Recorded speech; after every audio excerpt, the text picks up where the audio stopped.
فجر کی نماز ہوگی تو ہی تو سوال کا جواب پڑے گا. اس لیے جو ہے اور پھر اگر فجر کی نماز نہیں پڑھی تو کیا مطلب ہے؟ آدمی پھر ایسا تو نہیں کہ فجر کی نماز نہیں پڑھی تو صاحب کو 6 بجے اٹھے پھر سو جائے نماز پہ سوتا رہے. حدیث شریف میں ہے کہ جو صبح سوتا رہتا ہے تو شیطان اس کے کان کے اندر پیشاب کر کے چلا جاتا ہے. کون جاتا ہے بھائی؟ پیشاب کتنی بری چیز ہے کہ ہمارا دل کا ٹکڑا ہمارا بیٹا وہ اگر ہم پہ پیشاب کر دے تو بھی ہمیں کتنی گھن آنے لگ جاتی ہے. ساری جہاں کا دشمن شیطان جو سب سے زیادہ گندا ناپاک ہے وہ پیشاب کر رہا اور پیشاب بھی کپڑے پہ نہیں، ہاتھ پہ نہیں، پیر پہ نہیں، اس جگہ پہ پیشاب کر رہا ہے جہاں ہمیں غلطی سے کسی کا تھوکنا پسند نہیں ہے. کان کے اندر پیشاب کر، چہرے کے حصے.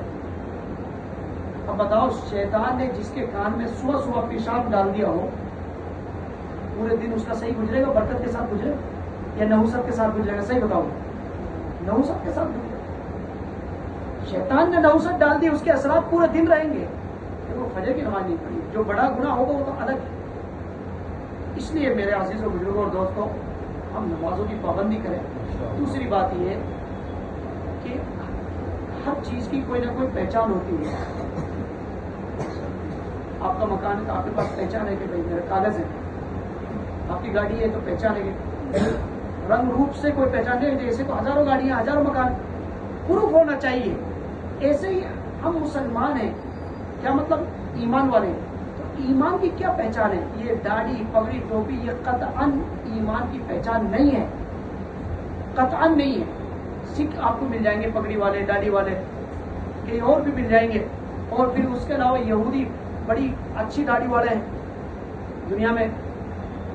یہ نہیں ہے، بلکہ ایمان کی علامت اللہ کے نبی صلی اللہ علیہ وسلم نے فرمایا جس کا مفہوم ہے لِكُلِّ شَيْءٍ عَلَمٌ وَعَلَمُ الْإِيمَانِ الصَّلَاةُ، کہ ہر چیز کی کوئی نہ کوئی پہچان ہے.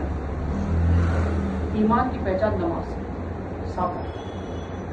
آپ دور سے جب پہچان ہوگی تو دور سے پہچان میں آ جاتی ہے. کہیں دھواں اٹھ رہا ہو تو آپ دور سے پہچان لیں گے، دیکھنے کی ضرورت نہیں ہے، پہچان لیں گے دور سے کہ سب یہاں آگ ہے. ہمارے نبی صلی اللہ علیہ وسلم قیامت میں اولین آخرین سوالات کا ویش نبیوں کے امتی ہوں گے، لیکن سارے امتیوں اپنے امتیوں کو پہنچانے یہ میرا امتی ہے. نبی سے پوچھے گا آپ کیسے پہچانیں گے؟ کہ وضو کے اثر سے ان کے ہاتھ پاؤں چمک رہے ہوں گے. اب وضو کون کرے گا بھائی؟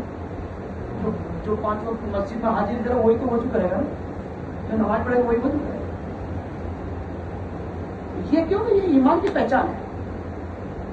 پہچان کی وجہ سے آدمی جو ہے لاکھوں میں بھی پہچان پا جاتا ہے. اس لیے جو ہے بات تو بہت لمبی ہے. دیکھو عمل کرنے کے لیے تو چند باتیں کافی، نہ کرنے کے لیے تو کتنی ہو. اللہ عمل کی توفیق عطا فرمائے. تو نیت کریں گے انشاءاللہ فجر کی نماز اس کے ذمہ میں تمام نمازیں انشاءاللہ نہیں چھوڑیں گے، جماعت کے ساتھ ادا کریں گے انشاءاللہ.